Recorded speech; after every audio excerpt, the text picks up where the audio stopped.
In this room is a entrepreneur, a business owner. We have a show of hands. Thank you. Well, that's great.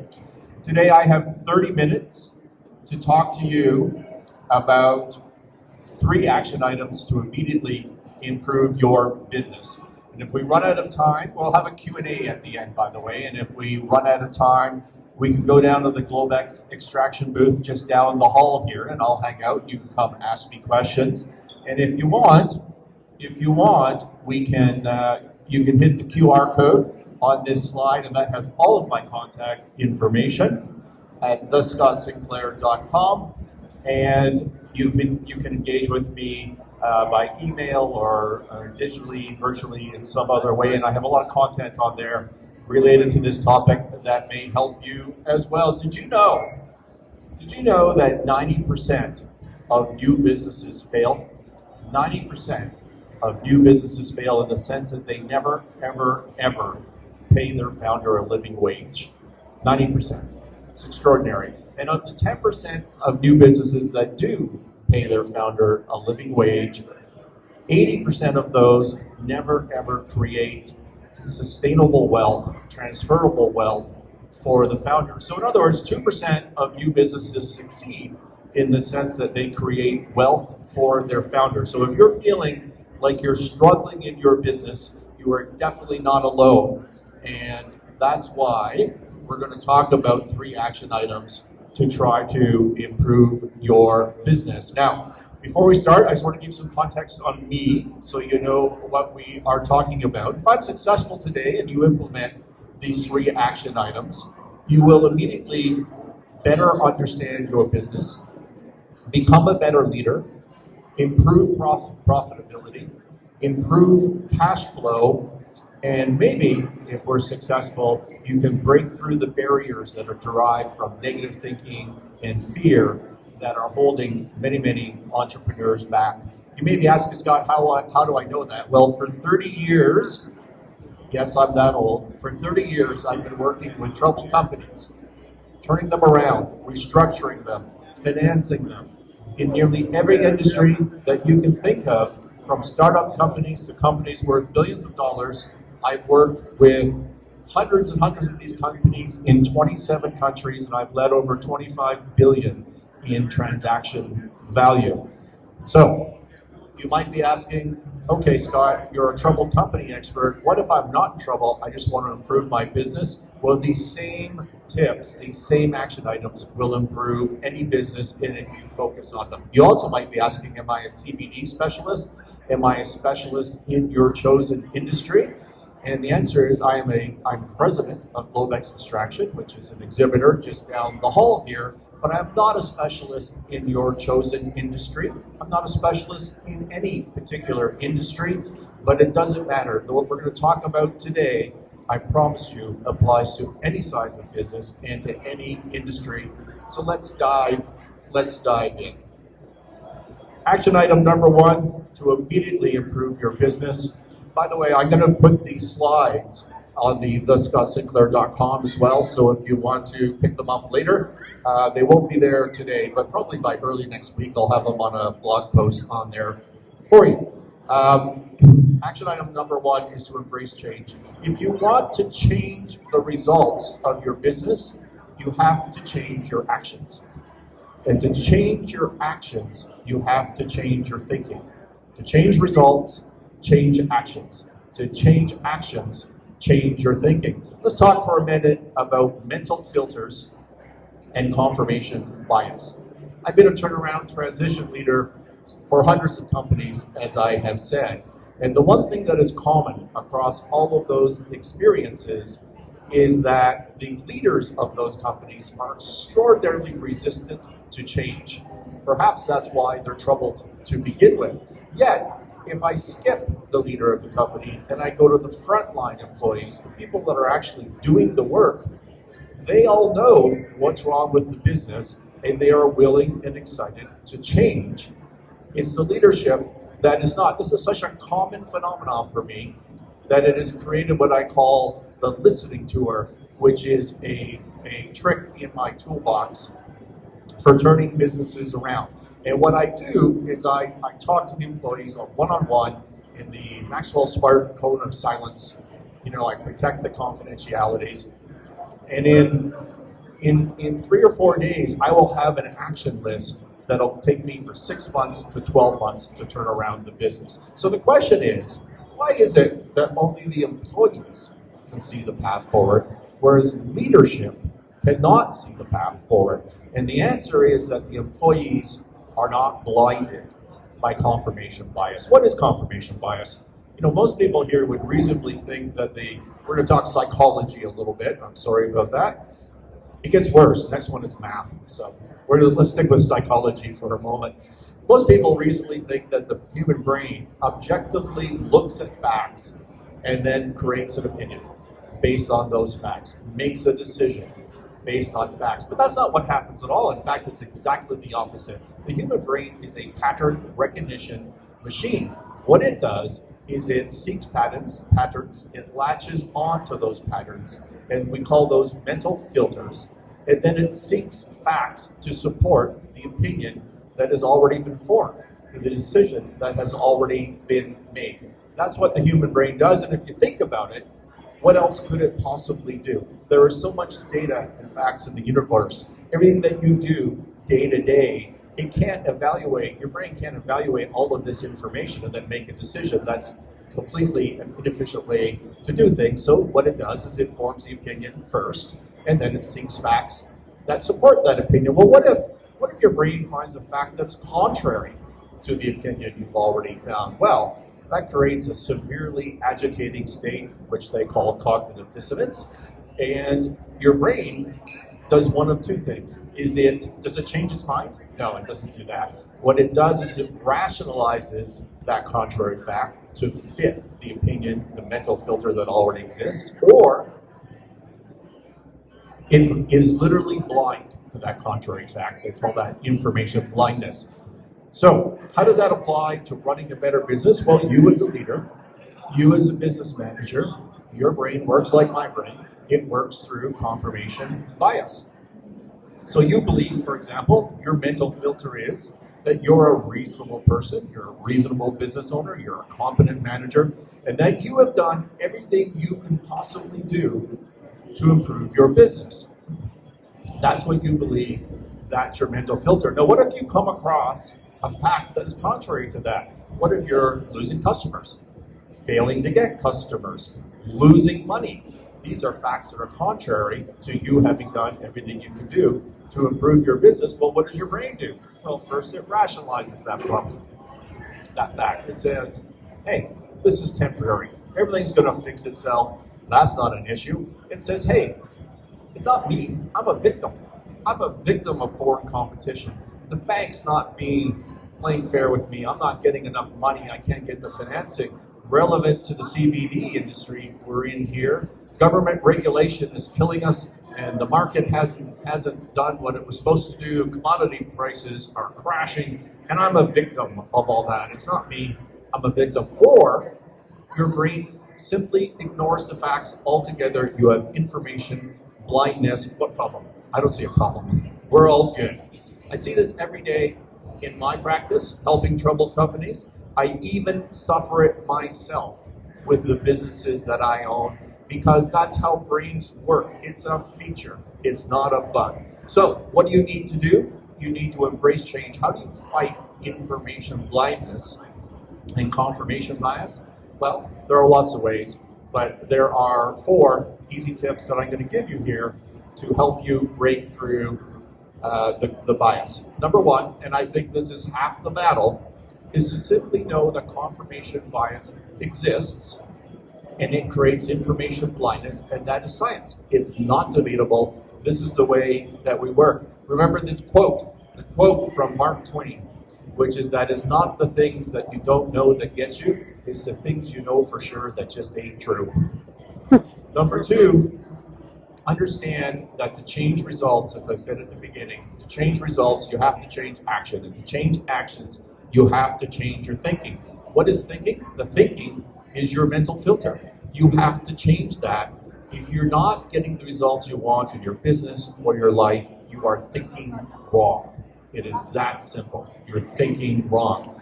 Number 3, use objective metrics, which I'm going to call key performance indicators, and we'll talk about one of those next, to trigger your brain into knowing that something's wrong and it needs to change. So look for objective metrics to trigger when things need to change. And lastly, and really important, is just embrace change. Embrace, no matter how well things are going, adopt a mindset of continuous improvement. Continuous improvement, and that means continuous change.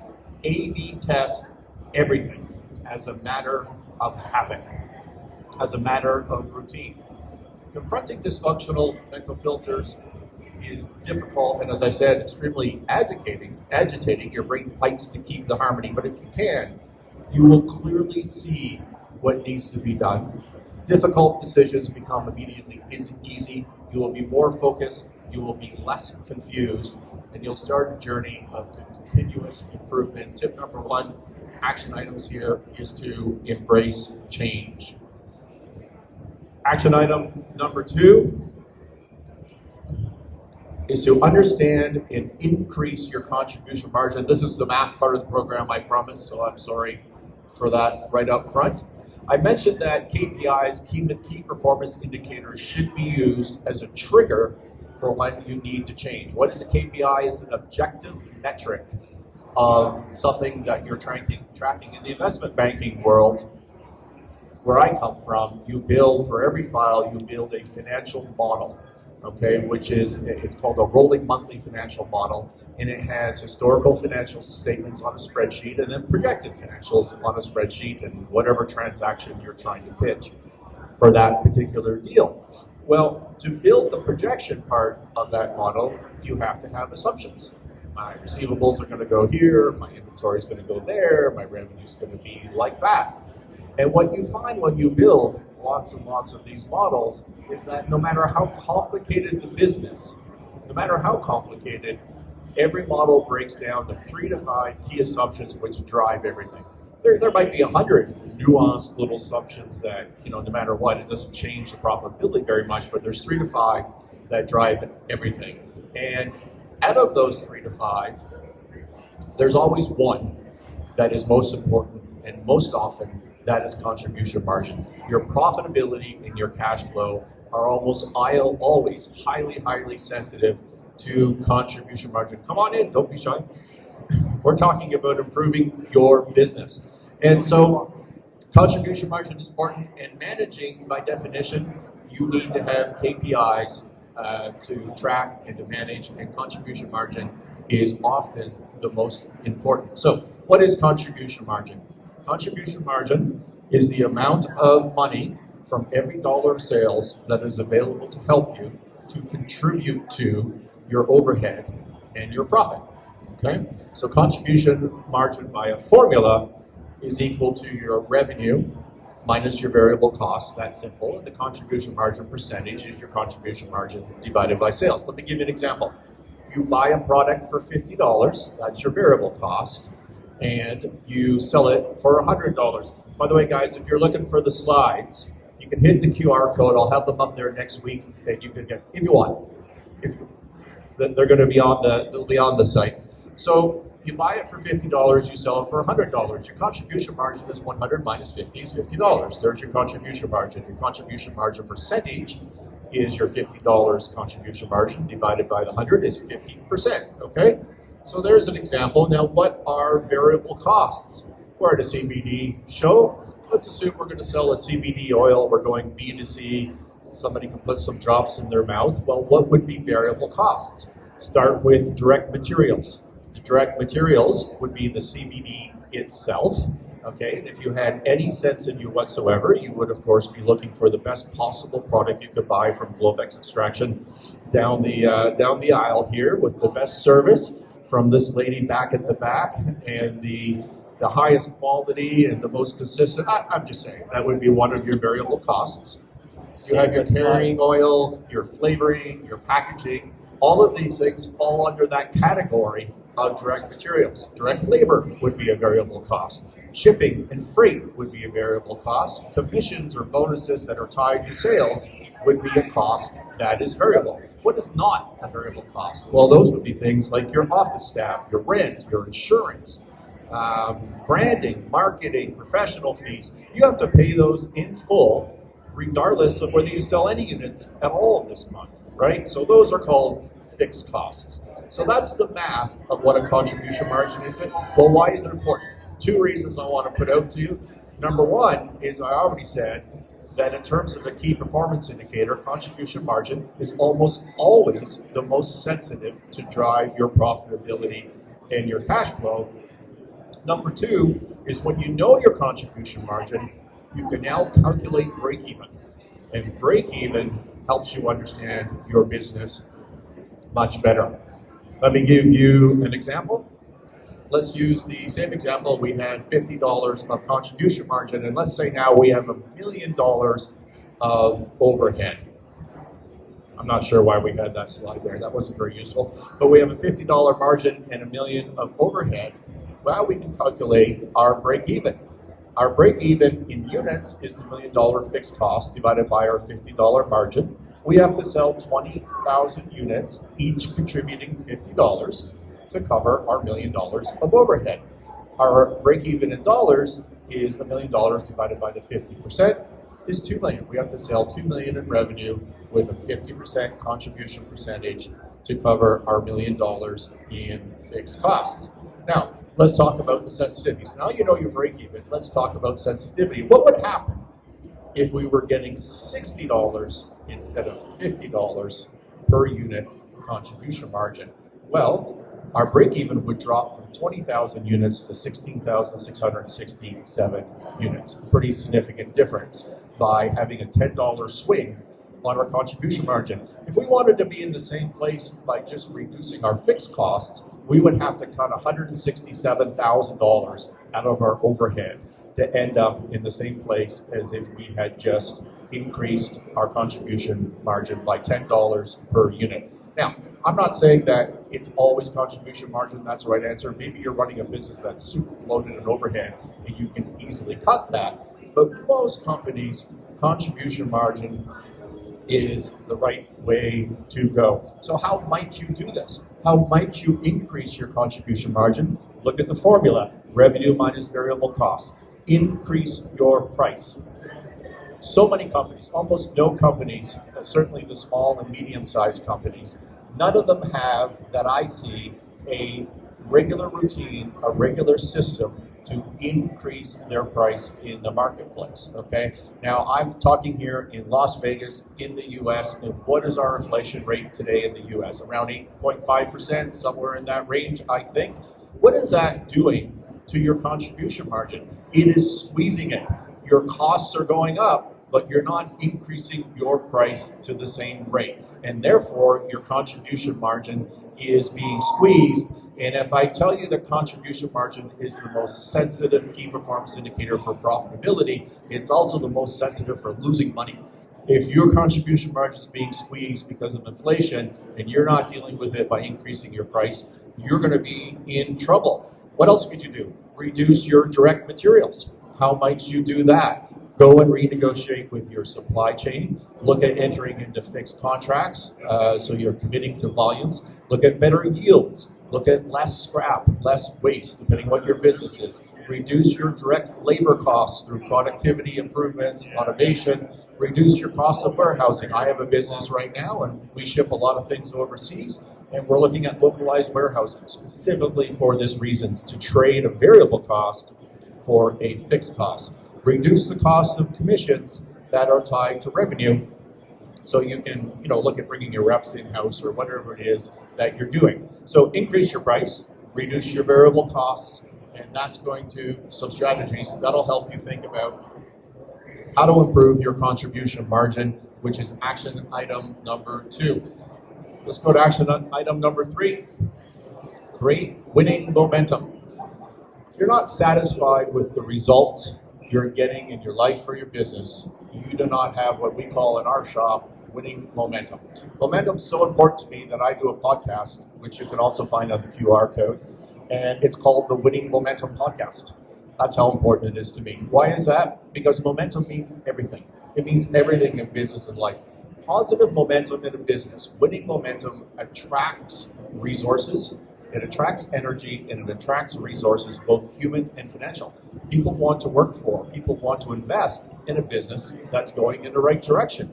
Negative momentum repels energy and it repels resources. Nobody wants to work for a company that's going down the toilet, right? Nobody wants to invest in a company that's heading down. And so momentum is everything. Now, what is winning momentum? I describe it to my people as that feeling you have when you wake up every morning and you know that today is going to be a little bit more exciting and better than yesterday. Every single day. Simple as that.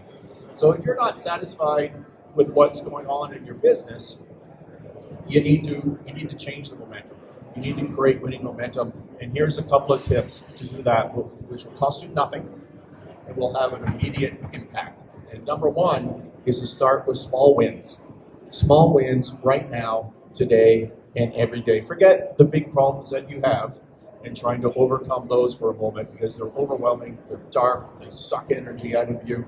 Instead, go to the basics and immediately choose something small, visual, and easy to complete, and do it today. For example, clean the office.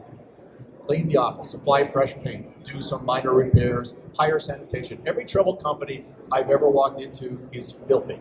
They've cut on sanitation, everything's dirty, the bathrooms are disgusting, things are cluttered. It's horrible. Like, who the hell wants to work there? Nobody wants to work there. Environmental changes are the easiest things to do and the biggest bang for your buck. Repeat that tomorrow. Repeat it every day. Just go through a list of small things that you can change and win on. And what you will find is there will be a compounding effect. Okay? Small wins will turn into big wins. By the way, does it have to be environmental? It does not. But you know, psychologists often advise people who are struggling on their personal journey to do things like clean their room, make their bed. And why is that? It's not just, lip service and I don't know what the word I'm looking for, but it's not just giveaway advice. There's actually a thinking in psychology that is actually about organizing your field of being and experience. In other words, the humans are not separate from their environment. We are one in the same. So environmental is always a good way to start, and it's easy and it's cheap and it has a massive impact. We do that in every troubled company.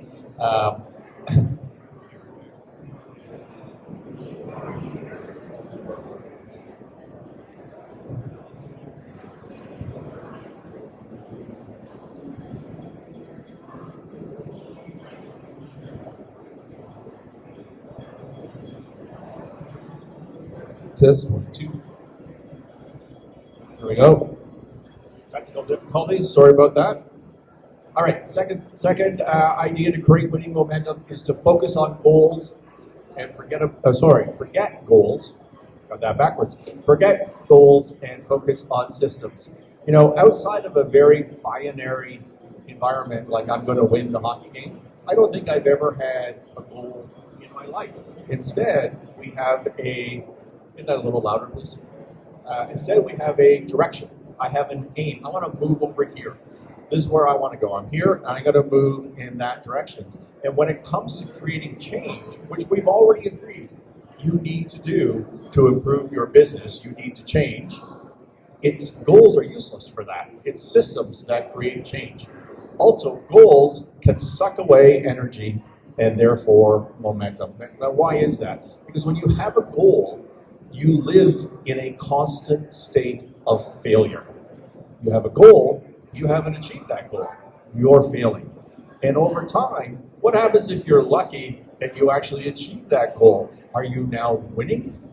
No, because now you don't have a goal. So what do? You set a new goal, and now you're failing again. You live in a constant state of failure, which is just draining on you. It sucks energy away. Instead of a goal, think about systems. A system that can be monitored in the direction that you want to go. Let me give you an example in a personal life. Let's say I want to lose 10 pounds.